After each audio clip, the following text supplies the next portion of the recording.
Every year in the NFL, it's a new team. As far as goals go, we have one. Putting a f***ing ring on our finger. Welcome to the Buccaneers Observer Podcast. This is Ralph Phillips. Molly Bay. Today is April 13th, 2020.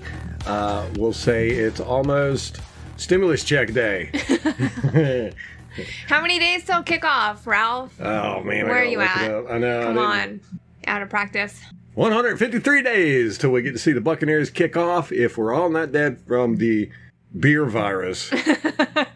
I feel like it wasn't even on your brain because everything's just up in the air. We don't know. Don't know what? Whether there's going to be a football season. Oh, yeah. There's going to be one. I'm positive. I think so, too. But I've been wrong before. What? Can we repeat that? I'm going to put that on loop. Shut up. Yeah. All right, today we're going to be covering the Know Your Enemy with the Carolina Panthers. But first, we want to cover some news. Don't have any fact checks or follow-ups because we were absolutely perfect. Yeah, that's it. Okay, big news. Falcons unveiled their new uniform, and nobody likes them. I know. That was the bigger news. I am so happy about this. It's like everybody's uniforms is sucking, except ours are awesome. You like them, though, Falcons. The Falcons do. I like the gradient one. I'm weird like that. But. Okay, here's what's awesome is that now the Falcons have shitty uniforms in our division, and the Panthers are in rebuild mode. So it's like all the shit that we've been dealing with as Bucs fans for the last, 10 years. It's happening to everyone else in our division, and it's glorious. It's great. Fantastic. Hey, everything goes in cycles, right? It does. Hopefully. You saw that Carolina Panthers reaction video to the that was hilarious. Falcons new uniforms. They had the video of the Falcons unveiling, and then it showed a clip from The Longest Yard with Adam Sandler. And it was like... The uniforms look exactly the same. They do. And they were laughing over top of it the whole time. And it was from their official Twitter account. That was hilarious. So, well done, Panthers marketing team. That's the last time we'll ever say that. I don't know. Panthers. They did a really good job. No, the Falcons did a good job with the schedule rollout last year. J.C. Cornell tweeted out that he can confirm that the Bucs trade rumors are correct. They want to move up to secure an elite offensive tackle in the draft. I saw that too, and I did not bookmark that tweet because everyone has so much conjecture and rumor this time of year. Yeah, it's the usual. I wasn't going to mention it, but I figured what the heck. But we ignored all the Tom Brady stuff too, and look what happened. Right. I think it was Cornell that was the first to break that. I'm not sure. I'm probably totally wrong with that. But anyhow, he's been kind of iffy with some of his predictions, but here recently it seems like he's been spot on, so I figured I'd go ahead and mention it. Yeah. Did you hear the stats about the Bucs uniforms, how awesome they did? The day that we unveiled our new uniforms, this is per Ian Rappaport, more Tampa Bay merchandise was sold yesterday on the 8th, so the day after This is a tweet by Ian, that's why it's so disjointed. I'm out of practice, too. Okay, so the day after the Bucs unveiled their new uniforms, more Tampa Bay merchandise was sold than the previous 17 days combined. Sweet. And most of that was Brady jerseys and the pewter, I think. I know. The sales of Brady's merchandise spiked over 3,000%. Then he is also the top-selling athlete across all sports, and the Bucs are the top-selling team. What? When has that ever happened? I know. I saw somebody had got their jersey and posted it online. Not the pewter one, but it was a dark red one with Brady on it. And everybody's getting emails saying that the jerseys might not go out till September. But it appears that some people are getting them. They're starting to trickle in. So we decided not to order them until... We didn't want to order them now and then wait till September. So we were going to wait till they get in stock. But I might be rethinking that strategy. I think they probably just want to give themselves enough leeway. Like, it's probably not going to take that long, but things are a little uncertain now. So they don't want to overpromise. Because think about how disappointed and upset people would be if that happened. Oh, yeah, you They are would be expected to be here in a week or the so. Glazers. Yeah. So... Yeah. All right, there's a report that the NFL is going to eliminate reviewable pass interference calls after one season. That's funny. Is that because the Saints whined too much? It went full circle. Yeah, I know. Well, that I said this when the referees did their CBA a couple years ago, and it kind of got swept under the rug. It wasn't that big of a deal. No. This was when they had the scab refs. No, the scab refs, yes. I think they buckled, the NFL did, to the referees, and it gave the referees too much power. And this is a perfect example, because it wasn't that the reviews were skewed or off, or coaches were manipulating them or whatever. It was the booth would not overturn anything, because if you listen to Pat McCaffrey, he was talking about the guy that does the reviews did not want there to be reviewable pass interference calls, so he just refused to overturn any of them. And so the refs basically got what they wanted. They didn't want this to be a thing in the rule book, so now it won't be. So is that a done deal, or are they just considering it? No, they're not even going to vote on it again, because they did it for 1 year and then they were going to vote on it. So basically they're just not extending it. Right, or it's going renewing to lapse. Interesting. Yeah. Well, that was a failed experiment. Thank God. Well, it could have been a good thing. Right. I mean, if they didn't have incentive to get that right when you could review it, they don't have any incentive to ever get it right. Nah. But surprisingly, when they had to review it, they were worse. I know. Like, how does that happen? I think they did it on purpose, I think. All right, the competition committee proposals are in for the NFL. We got some 2020 rules change proposals that clubs will consider at upcoming league meetings. The competition committee has submitted this. They want to expand defensive player protection to a kickoff or punt returner who is in possession of the ball, but who has not had time to avoid or ward off the impending contact of an opponent. I'm sure that won't be a complete mess. What does that even mean? How do you ward an attack off? It's more... Is it like Dungeons and Dragons?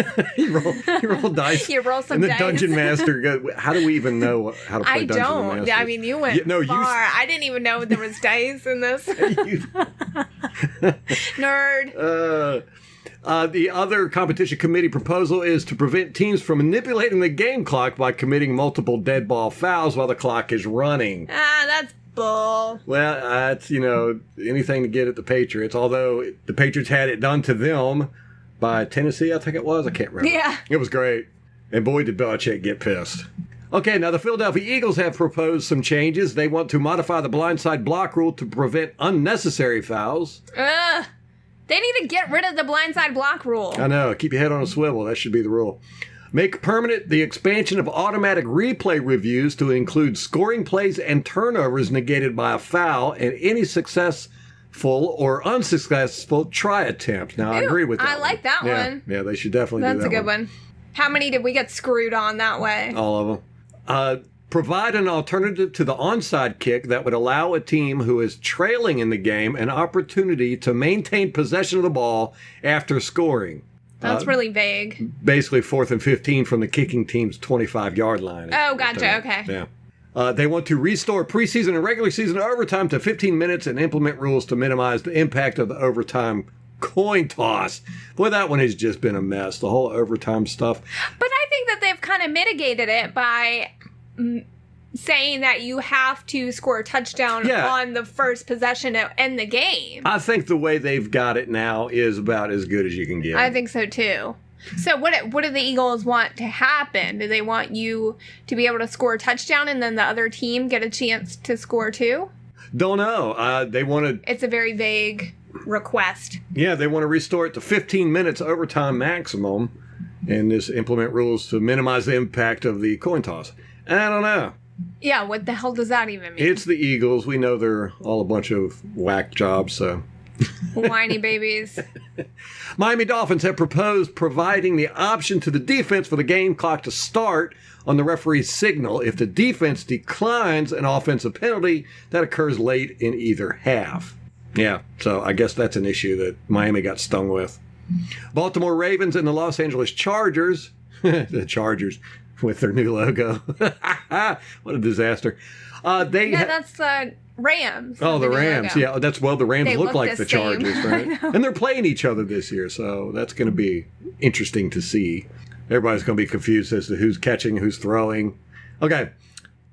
They both want to add a booth umpire as an eighth game official to the officiating crew. That's what we need, more bureaucracy. More bureaucracy. Let's just stack it on.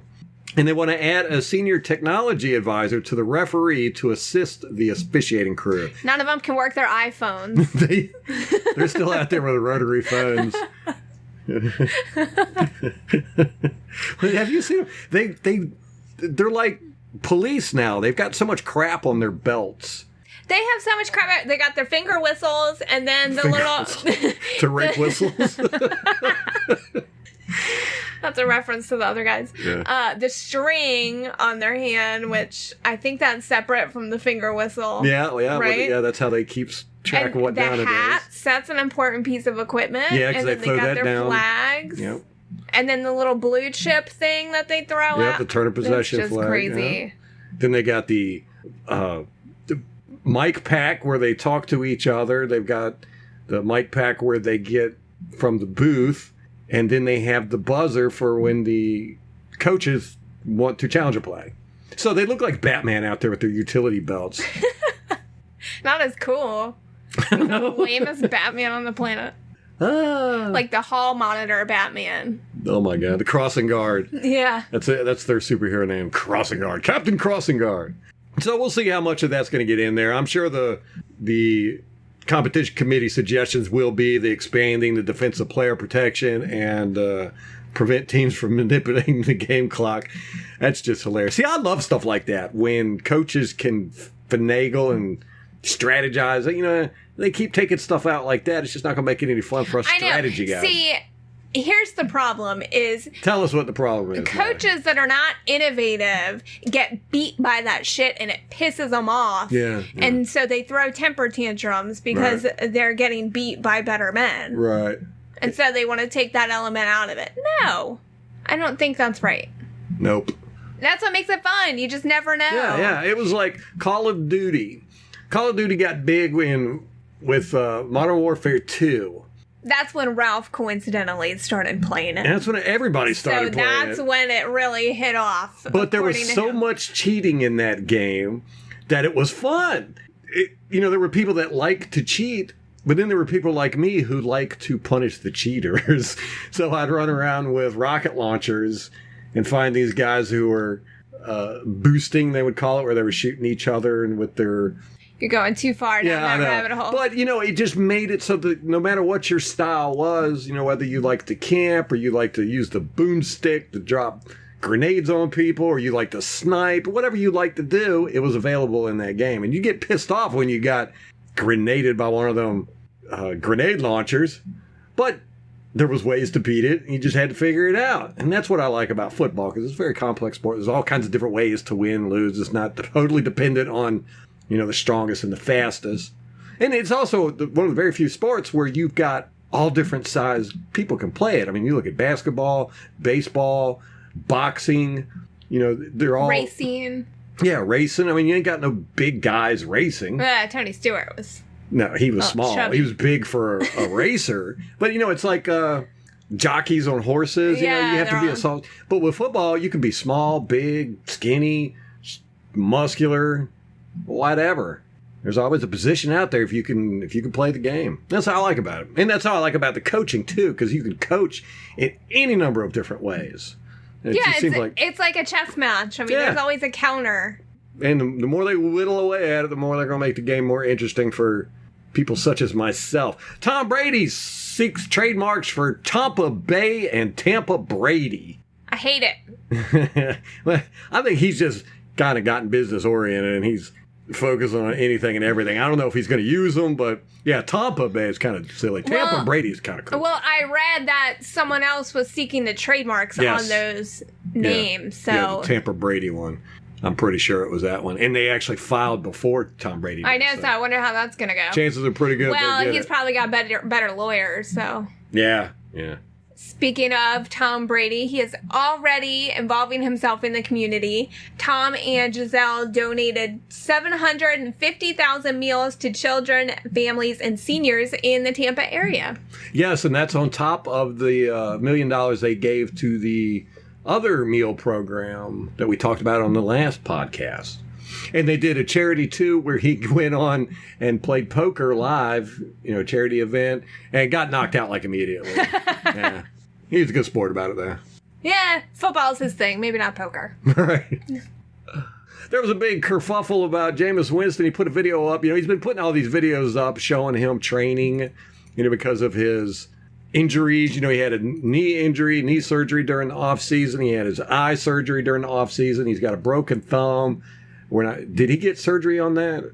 I don't recall. I don't recall either. So anyhow, there's issues with his physical preparedness. So he's been putting out all these videos showing him working out and showing that he can move around and all that marketing material. Yeah. Well, and also because, right now teams can't check him out. It's really a bad situation for him in the sense that he can't go and present himself physically to teams. I think that's really hurting his chances of getting. Yeah, Cam Newton's kind of in that same boat, too. Right. But Cam Newton's a jerk, so. That's what happens when you play for opponents. That's right. You become a jerk automatically. So anyhow, Jameis Winston put this video up of his trainer. He was in front of what looked like a big, huge speed bag, or as some people pointed out, a large scrotum. And Jameis Winston was sitting there in football position, quarterback position, like he's going to throw the ball. And this guy's swinging this big bag at him. And Jameis Winston's ducking and all that. I have no idea what that was supposed to do, but, I'm not a professional quarterback, so I don't know how effective it would be to practice that. Anyhow, an old quarterback.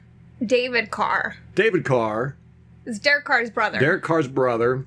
Old, I think he was from the Oregon Ducks, drafted first overall, I think. Was he? Yeah, can't remember who he went to. Texans, I think. Yeah, got sacked all the time, if I'm recalling this correctly. But anyhow, he was like, hey, Jameis, good idea here on the board of advice. Don't have your friends come up with weird workout routines for you. You're going to get hurt, basically. And then, of course, everybody piled on Carr because they're like, yeah, who are you to talk? You sucked, But Jenna Lane came out and she tweeted that the guy that was doing that was not a friend of his. It was former NFL defensive end Otis Leverett, who has been training him for basically his whole career.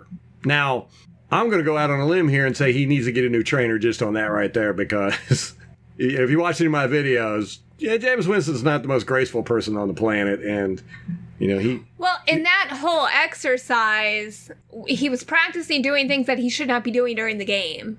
And it's kind of part of his problem, which Ralph pointed out in the last video. You can actually see him doing some of the stuff in the video. Mm-hmm. Yeah, and it's like he shouldn't be practicing that. He should be eliminating that from his game. Right. If anything, he needs to be practicing standing there while the bag hits him. Right. No, seriously. I mean, I think he needs to learn how to do that and not get frantic, and he needs to be able to focus at throwing the ball and not worried about people coming after him. I think it was a big issue with him.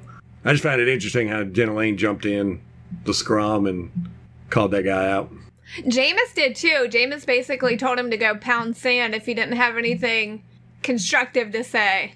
Which, good for him. I don't know that I've ever seen him do that in his career. No. With the Bucs. So, yeah. And he was very nice about it, actually. Yeah, that's one thing you got to hand it to Jameis Winston, man. He's been a class act throughout all this. He hasn't said a derogatory word about the Buccaneers or anybody in the front office, coaching staff, nothing. Matter of fact, he was praising them. He was like, hey, I see it as a compliment that I got replaced by the GOAT, Tom Brady. That's awesome. That's awesome. You're not seeing the Josh Freeman treatment from him. And, he seems like he's the kind of guy that he doesn't get too offended by stuff like that. It's just water off a duck's back to him. So it was interesting to see him come back at Carr. But like you said, he did it in a polite way. Greg Allman had pointed out that, speaking of Jameis Winston, that Jameis Winston ranked 5th in the NFL in total sacks taken since the start of 2015. The interesting thing was that there were 4 people ahead of him And here they are. Russell Wilson, Aaron Rodgers, Matthew Stafford, and Matt Ryan. Interesting. All very good quarterbacks. But they all have fewer fumbles. But his fumbles aren't even that bad. It's like 5 a year, maybe. Yeah, it's pretty bad. I don't know, one every 3 games. When you combine that with the interceptions. Yeah, they kind of get lost in the interceptions, I think. Yeah, nobody's ever talking about Winston's fumbles because No. he's got so many interceptions that occupies the brain there.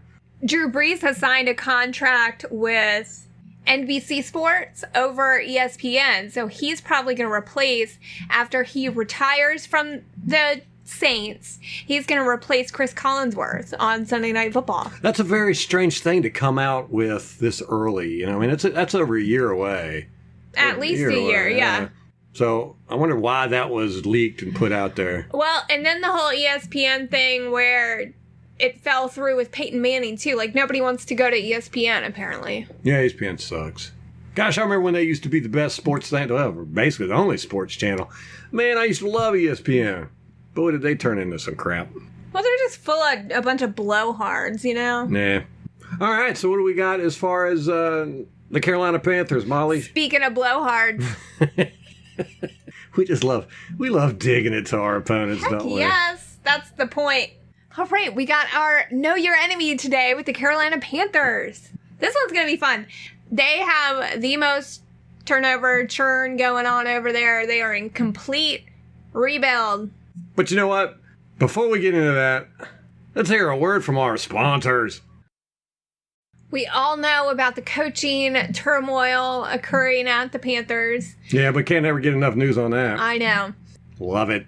I didn't delve into the coaching staff. I just went to the coordinator position, and that's basically it. So let's talk about Matt Rule.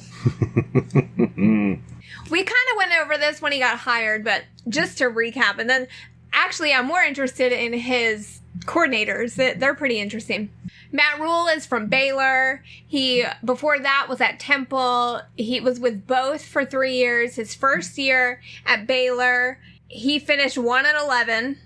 That was in I know, bad. Jeez. That was in 2017, and it was a similar thing when he was at Temple. He kind of did bad. Second year, he went 7-6 and had a bowl berth, and then his third year, he went 11-3, appeared in the Big 12 championship and the Sugar Bowl. So it does seem like he's got a track record for turning teams around. It doesn't happen fast. It just does take a couple years. So this year, I think we can pretty safely say that it's going to be a rebuild, although we've been burned by this before. So I'm not going to say it's a certainty that they're going to be terrible, but I will. Screw it. there's a pretty good chance. Yeah. Hey, we were right about it last year. Yes, that we they were were. going to suck. We nailed that one on points, but we didn't nail that the San Francisco 49ers and the Kansas City Chiefs were going to be good. Yeah, that Pat Mahomes, such a bust. They kept their special teams coordinator, Chase Blackburn. It's his 5th year in the NFL as a coach, and That's a weird thing to keep, the special teams I coordinator. know, and their special teams was not great last year. Although, okay, so Football Outsiders has them ranked, their special teams was 31st in 2019. Oh my gosh. I know. But they were 18th in 2018. Now, their rankings does include, like, scoring, and if you think about it, like, Carolina wasn't winning a whole lot of games. They weren't scoring a lot. So Right. that could be part of the factor why they were so bad in 2019. In any case, they've got some consistency in that area. Their offensive coordinator, Joe Brady, first of all, this man is a baby. He's 30. He's only 30. What? 31. Born September 23rd, 1989. He looks like Ron Weasley. Maybe he's going to pull out the wand and do some magic. You got no better Harry Potter reference No, than that. no. I mean, you're pulling out all the stops for Dungeons and Dragons and... I know about as much about Harry Potter as I do Dungeons and Dragons. I know there's wands involved in both. Yeah. Are Harry Potter fan? You're a Harry Potter fan. How come Yes. you're not into Dungeons and Dragons? That was It's like the before my same- time. Okay. It wasn't cool. I wonder if Joe Brady is into Dungeons and Dragons. He looks like he might be. So last year, he was the passing game coordinator and wide receivers coach at LSU. Another college coach. Yeah, he's a college coach. He had one season at LSU. That was it, last season. Is he married to the head coach's daughter or something? I don't know. How did he get the job? I don't know. Hold on. We'll talk about that in a second. He helped coach Joe Burrow, who's the quarterback. The big guy in this draft that everyone's excited about. And Joe Burrow won the Heisman. The Tigers went undefeated that year, and they won the college football playoff game over Clemson. They finished the season with college football's top-rated offense. They averaged 568.5 yards a game and 48.4 points per game. That's a lot of points. Yeah, but, I mean, it's college. That's not impressive to me. They finished second in passing offense, and Joe Burrow set a new single-season record with 60 passing touchdowns. So what was Joe Brady? He's the new offensive coordinator for the Carolina Panthers. What was he at LSU during this time? Wide receivers coach and passing game coordinator. Good grief, that's a huge jump to go from wide receiver coach to offensive coordinator of an NFL team. Yeah. But it looks to me, because of what they've done in free agency, they're really focusing on the passing game. It looks to me like they are kind of shifting their offense. It's like when you break up with someone and then you go the exact opposite. Like, that's what they're doing with their team. They're saying, fuck defense. We don't need a defense anymore. And let's sling this thing. That's what they're doing. Let it rip. Let it rip. That's funny. So instead of Cam Newton, they're going to get a short, skinny white guy. Yeah, probably. Okay. Right. Gotcha. Who dresses very well. Because Cam Newton was a horrible dresser. Oh, my God. So they picked up this wide receiver in free agency, and he's got the same stupid sideshow bob hair that Cam Newton did. Oh, no. In his picture. I even put that in my notes. He's got a dumb haircut. Why? Joe Brady spent 2 years at New Orleans with the Saints before he coached at LSU. So he does have some NFL experience. Minimal, yeah. He was an offensive assistant, so. Okay. But he worked with head coach Sean Payton and Drew Brees. So he's got that going for him. Gives him a competitive advantage. He coached at his alma mater, William & Mary, where he coached linebackers from 2013 to 2014. Oh, so he's got work on both sides of the ball. Yeah. And he played for William & Mary, too.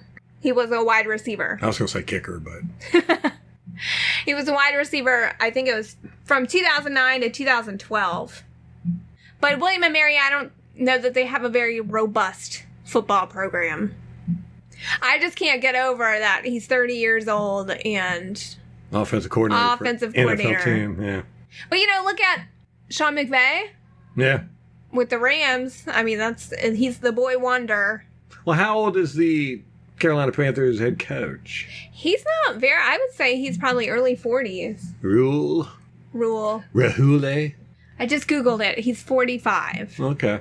Spot on, Molly. Pat yourself on the back. Don't hurt your arm. Twist it. So, what Joe Brady has in Utes. They've gone the other way on the defense.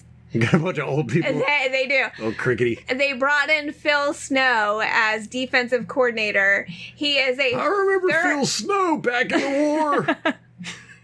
He has 37 years of collegiate coaching experience. So he's a college coach, too. So he's been coaching longer than Joe Brady has been alive. He was Matt Rule's defensive coordinator at Baylor for the last 3 years. And then before that, they coached for 7 years together at Temple. No, I'm sorry. I said that wrong. They have coached for 7 years together overall. So they were at Temple together, Baylor, and I guess a year before that. He's been with 7 schools at the college level. And he did also coach 4 seasons at the Detroit Lions from 2005 to 2008. He was the linebackers coach. All right. Wasn't that in the period where they went 0-16? Probably there's a good chance, yes. Yeah, we got a winner on our hands over there in Carolina. He coached the He was with the coaching staff at the 2008 Lions when they went 0-16. So there we go. Well, that was his last year in the NFL. So Probably a reason why. And the Carolina Panthers put this part in his bio, which I thought they should have left off. In 2009, Baylor ranked 41st in the nation in total defense. Oh my goodness. Yeah, that's not a good stuff. I know that there's a lot of colleges, but 4,720 college football teams, so he's up in the top 1%. 41st, so there we go. But they did finish second in turnovers, third in interceptions, 8th in sacks per game, and 5th in turnover margin. So interesting. that's the coaching They just can't staff. stop anybody from scoring, Yeah, apparently. Well, we'll have fun with that. Well, they didn't really need to because their offense could put up a lot of points. Oh, okay. Maybe. Yeah. Our defense is going to eat them alive. Yeah. Well, I hope we play Carolina early in the season so we get that easy win under our belt. I know. Boost our confidence. Their cap situation. Oh my gosh, you were telling me this earlier. First this is of all, incredible. They have $48 million in dead cap space. That is incredible. That is bad money management right there. Yeah, so their adjusted salary cap is $208 million. They're checking their mail right now for that government stimulus check. Because they're like, we gotta pay some bills. We gotta pay some bills. $48 million. $48 million. That's a quarter of their salary cap is going to players that aren't even on their team anymore. Right. Wow. So, I mean, there was an extensive list of people on there, but it was very top heavy. They've got an $11.8 million cap hit for Kuechly, who of course retired. But also remember that. If he retired, he's still a captain? But remember last season, in the offseason, he restructured his contract so that they would have more cap space. So I am all for this because it's what they negotiated at that point. Interesting. Yeah, so he probably knew he was going to retire, and he was like, let's get take another my salary. paycheck, right. We'll put it off for a year. And then they're also paying $9.8 million for Matt Khalil, who's no longer on the team. Didn't he retire too? Well, oh God, I can't remember because there's two Khalils, and I think they were brothers. Mm-hmm. The one went to, I think he retired and then went to the Jets. He retired from Carolina. It was like a big dramatic thing. That's this guy, isn't it? Well, there's Matt, and then I think there's Ryan. Yeah, I think Ryan was the one that retired. Oh, okay. So this Matt Khalil went to the Texans. He's like the younger brother. Yeah, he went to the Texans. Okay. There we go. Yeah. He was with Carolina from 17 to 18. So they're still paying him? It's 2020. They still got to pay him. That's terrible. Okay. The Carolina Panthers have the Bank of America Stadium. Maybe they should hire somebody from the bank to manage their money. Woo. They've also got $9.59 million for Trey Turner, who they traded this year, which I will get to that later. What do they got for Cam Newton? His cap hit is only $2 million. Oh, that's not bad. Yeah, that's surprising. I thought that. I did too, but maybe there's more next year. I don't know. At this point, April 13th, Carolina has $17.8 million in available cap space, and that includes their draft and the people that they've signed thus far. Now, they did jettison a lot of players. So they had 35 total free agents, which is a lot. Like normally, I think last year in the 20s was what we were seeing across the division. And so 35, that's a pretty good number. I'm going to go through unit by unit, position by position, and we will talk about the moves that they've made. We'll start with the offense and quarterback. Of course, they cut Cam Newton. They signed Teddy Bridgewater. They also signed PJ Walker from the XFL. And then, this was really weird. They extended Kyle Allen a year. They gave him an extension for a year. And then 2 weeks later, they traded him to the Redskins. Yes. Which I thought that was kind of messed up. If I were Kyle Allen, I'd be a little upset. But it seems like it's a pretty good bet that he is Ron Rivera's guy. From what I've heard, Ron Rivera is definitely going to have a competition between the two quarterbacks. And, Ron Rivera likes Kyle Allen. So. Right, that's his guy. Yeah, good chance he's going to be the starting quarterback. You always hate to see that with young guys Yeah. that get drafted pretty high and then they're just kind of a casualty of the coaching turnover. Mm-hmm. We saw that with Glennon. Yeah, I remember when Sean King, he was our quarterback, did pretty good, took us to the playoffs. And then John Gruden comes in and got Brad Johnson, and King was out. Was he always salty about that? I don't know, but he apparently started liking the food because he blew up, man. He's a big old guy now. We got news today that Christian McCaffrey was extended. It is a monster of a contract for a running back. It's made him the highest paid in the NFL history. Which was kind of surprising because it's like, what, $16 million a year? Yeah, it's not even that much. Well, I guess for a running back, yeah. But I could have sworn, I was like, man, it seems like there's been running backs that have gotten more than $16 million a year. That's how I felt too. But it is a $64 million contract. He's averaging $16 million a year. It was a 4-year contract extension. He still had a couple years left on his initial contract. Yeah, which I think that he really deserved to get paid. I mean, he's... Yeah, they were smart to wrap him up. Yeah. That's the last time you'll ever hear me say that. He's been carrying that offense for at least a year, so... Shifty little dude. Yeah, we don't know yet what the guaranteed numbers are yet, so... They also extended running back Reggie Bonnafon 1 year. So, some depth there. Where they've really made some moves is in the wide receiver core. And I, seeing this, would not be surprised if they go after a stud in the draft. Because last year with Cam, of course, he's got his noodle arm, so that didn't help his receivers. But... I'm going to miss Cam Newton. I know. It's fun ragging on him. Yeah. Yeah, Teddy Bridgewater is a little harder to rag on. That's true. Yeah, there's really nothing there. We still got Drew Brees, though, so that's cool. They've made a ton of moves with wide receivers. They signed our boy Ishmael Hyman, who was a Buccaneer. Hyman! It's just a reserves contract, so... Okay. It's not a done deal for him, but they picked up, this is the guy with the goofy hair, wide receiver Robbie Anderson from the Jets. From the Jets, yeah. Drafted by them in 2016. Last year, he earned $4.7 million, and he averaged about 50 yards a game in his first 4 years, so... I only know him because of fantasy football. Yeah. They pay, it's a 2-year contract worth $20 million. He's like Rashard Perriman. Yeah, a little bit. I think it's kind of a prove-it contract. That's a lot to get somebody to prove it. $10 million a year. I'll prove something for $10 million a year. What do you want me to prove? His base salary is $4 million, and then he had a $4 million signing bonus. So it's an $8 million cap hit this year. Not too bad. I don't see him like as a starting caliber, though. I feel like they're going to go after somebody else. Yeah.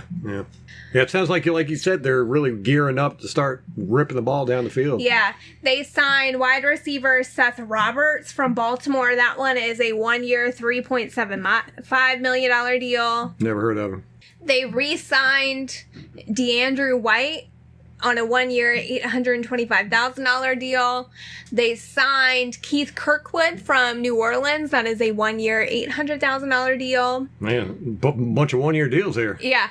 They signed Pharaoh Cooper from Arizona. That is also a 1-year deal worth $1.2 million. So, like I said, they don't have a stud receiver. Right. So I would not be shocked to see them go after one in the draft. Yeah.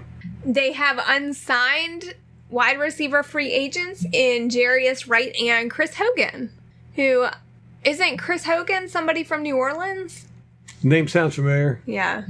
I meant New England because he's like an Edelman, Amendola kind of size. And he did from 16 to 18. Just off the tip of your head. Right, there, yeah. Exactly. It's amazing in how you can remember stuff like that. They're cleaning house with their tight ends, too. Of course, they got rid of Greg Olsen, who went to Seattle. They also got rid of Marcus Ball, who went to Washington, rejoined Ron Rivera there. They have signed Seth DeValve from Jacksonville, and that is a 1-year, $1 million deal. And then they've also got free agent Dylan Gordon that they have not yet re-signed. Man, that's a lot of one-year deals. That's kind of what we did last year. Yeah, it's true. They've also jettisoned a lot of guys from their offensive line, which last year their offensive line was not great anyway. Like I said earlier, Trey Turner got traded to the Chargers for tackle Russell Okung. They waived Garrett McGinn. Their right tackle, Darrell Williams, was a free agent. He went to Buffalo on a one-year deal. Greg Van Roten, who was guard, went to the Jets on a 3-year, $10.5 million deal. They signed John Miller from Cincinnati. He's a 27-year-old guard. That is a 1-year deal worth $4 million. And then they've got 2 unsigned free agents in guard Brandon Green and guard Kit O'Brien. So they've got a lot of turnover on their offensive line. That's a lot. Trey Turner, he's good. Well, they got rid of him. I know. Well, Russell Okung, he's not too bad either, but Right. their guard spot is totally vacant now. Craig Van Roten, I liked him too. Roten? You said Roten. I did say Roten. I said Roten. It just looked phonetically. Yeah, it does. Like Roten. Roten. So that's it on their offense. Although I say that's it, it was a lot of turnover. So basically, Christian McCaffrey is the only player they have. on Yeah. offense. One that's played with this team before, and 2 that has a contract longer than a year. Yeah, basically. That's crazy. It is crazy. Oh, it's gonna be so much fun this year. I mean, you really do expect it with a new coach and especially an offensive-minded coach, but this is just... Yeah, this level. It never works out when you blow up your offensive line, ever. Yeah, ask Lovie Smith how that went. Yeah, right. Ugh. They're shooting for top pick next year, I bet. Maybe. 2021. Get a top new draft quarterback. Pick. Yeah. They got their eye on somebody. Probably the quarterback from Baylor. Who was it? I don't know. Yeah, Charlie Brewer was the quarterback for Baylor under Matt Rule. And he's going to be eligible for the draft next year. So, Interesting. Interesting. We'll have to keep an eye on that one. Yep, they're tanking for Brewer. Choking for Charlie. Choking for Charlie. That's a good one. All right, that wraps it up for offense. For special teams, they had one. They extended their kicker, Joey Sly, 1 year. Now, on defense, it's about the same as it was on offense. Yeah, there's nobody left on Basically, defense. everybody's gone. Kuechly's gone. At safety, they released Eric Reed. They signed Justin Burris from Cleveland. It was a 2-year, $8 million deal. Their free safety, Colin Jones, he is a free agent and is currently unsigned. At linebacker, of course, they lost Kuechly to retirement. And paying him $11 million Yeah. for the privilege. That's on them, though. That's what and this is why Jason Light doesn't do that. Right, yeah. 'Cause that's what happens. That's what happens. They lost outside linebacker Bruce Irvin to Seattle. This one's weird because that happened like midway through March, and the details of his contract are not out there yet. And I think it probably has to do with the current circumstances and the NFL physicals being difficult. So I suspect that's the case. I don't have any information that confirms that, but... Conspiracy theory time. Outside linebacker Mario Addison went to Buffalo on a 3-year, $30.45 million deal. Wow, this is just going to be a totally different team. Yeah, completely. Completely. They signed linebacker Tahir Whitehead from the Las Vegas Rams. That's a 1-year, $2.5 million deal. The defensive line is where there is a ton of turnover. You said the Las Vegas Rams? Yes. I know. So on Spot Rack, they just show the initials of each team, like to and from, and it was LVR. And it really confused me. So are you saying the Rams or the Raiders? Oh, the Raiders. Okay. Did I say the Rams before? Yeah, you were confusing me. Oh, but you know, there's okay. so much movement in the league now. I don't know who's playing where. So I was like, damn, is Vegas getting 2 teams? No. Okay. I saw the Okay. R. It just came out. I don't know. So it's Lost. LVR. Yeah, LVR. Yeah, it was super confusing. Lover. Oh, it does look like Lover. That's so gay. So yeah, Tahir Whitehead. I lost my place completely. Tahir Whitehead from the Raiders, not the Rams. Okay. On the defensive line, everybody's gone. Everybody, they all went to Dallas. Everybody. They did extend F.A. Obata defensive end 1 year. Gerald McCoy, of course, went to Dallas on a 3-year, $18.3 million deal. Dontari Poe joins him. Those contract details are also not made public yet. Defensive tackle Vernon Butler went to Buffalo on a 2-year, $15 million deal. But they have made moves to replace these people. So they signed defensive tackle Zach Kerr from Arizona on a 2-year, $3 million deal. And then they also signed defensive end Stephen Weatherly from Minnesota. That is a 2-year, $12.5 million deal. Defensive tackle Kyle Love and Stacey McGee are both unsigned free agents for the Panthers. So they haven't brought them back yet. Probably won't. Maybe Kyle Love will go to the LVR, the Lovers. That just totally changes the whole persona of the Raiders because, like, before now they're like tough. The black hole. And, yeah, they're like Now they're the beating hearts. I just imagine them like dressed as Cupid, like in black. That's going to be their mascot, Cupid. They're going to be throwing roses on the field, the fans are. Oh, that is so bad. It is bad. It would suck to be a Raiders fan right now. I'm not going to lie. Having your team go to Vegas. Yeah, because they have a really loyal fan base, too. I can see doing it to a team like the Rams or the Chargers, who their fan base is kind of dwindling anyway. Mm-hmm. But the Raiders, I mean, they stick with that team through thick and thin. They show up. Yeah. Then you're just going to move on. Yeah, I mean, they bounced around in California for a long time. I mean, they were the LA Raiders, the Oakland Raiders, but, you know, going to Vegas, it's completely out of the state. Maybe it's not that far of a drive.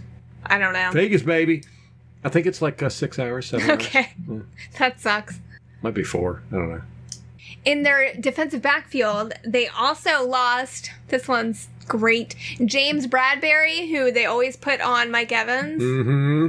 He's gone. Gone. Went to the Giants. That was a 3-year, $43.5 million deal. They extended Cole Luke 1 year. I don't know him.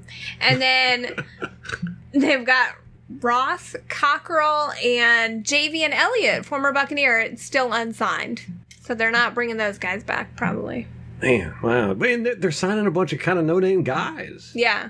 4.5 hours, that's how long it is from Los Angeles, California to Las Vegas, Nevada. Is that a flight, though, or a drive? Well, it's a picture of a car, so... Oh, right. We'll go with the car. Maybe it's a flying car. Maybe it's a flying car. We can't understand emojis. Whatever. So that is the state of free agency in Carolina. Sounds great to me. I know, me too. I'm very happy with the way things are working out for the Panthers. Rebuild. I wish them luck this year, and by luck, I mean bad luck. I mean, these rebuilds, they just don't... They are black cats, after all. You can't do it in a year. Panthers, black cats, bad luck. Yes. It doesn't even sound like they're really trying to rebuild to me. It sounds like they're just plugging guys into spots. I think they are. I mean, I don't know, though. I mean, you get rid of basically your whole defensive line. You're replacing all your wide receivers.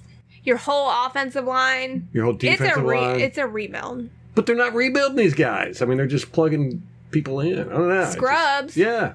Well, that's all they can afford. Because they can't bounce their checkbook. I know. They're operating on credit cards. Bank of America needs to take them in under their wing. Yeah, I'm not upset about it. That's for sure. I think it's great news. I think they're on the right path to help the Buccaneers. Yeah, so it's just really great news for the Buccaneers. I'm happy with the way everything has turned out this offseason. I ain't gonna lie to you, it's been a great offseason, probably the best offseason I can remember. Oh, that's not a good thing, though. We don't want to win the offseason. I don't know. I think when you get Tom Brady, you kind of win the offseason. Yeah, you definitely win the offseason when you get Tom Brady.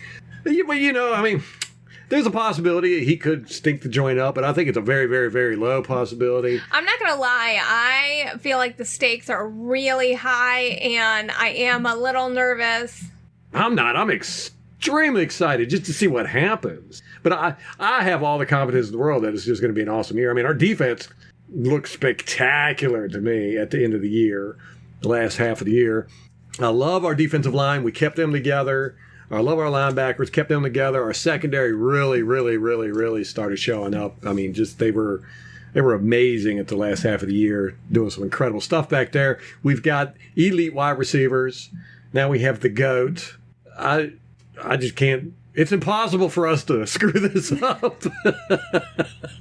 Famous last words. That's what I'm saying. Like, hey, on paper, we're the bomb.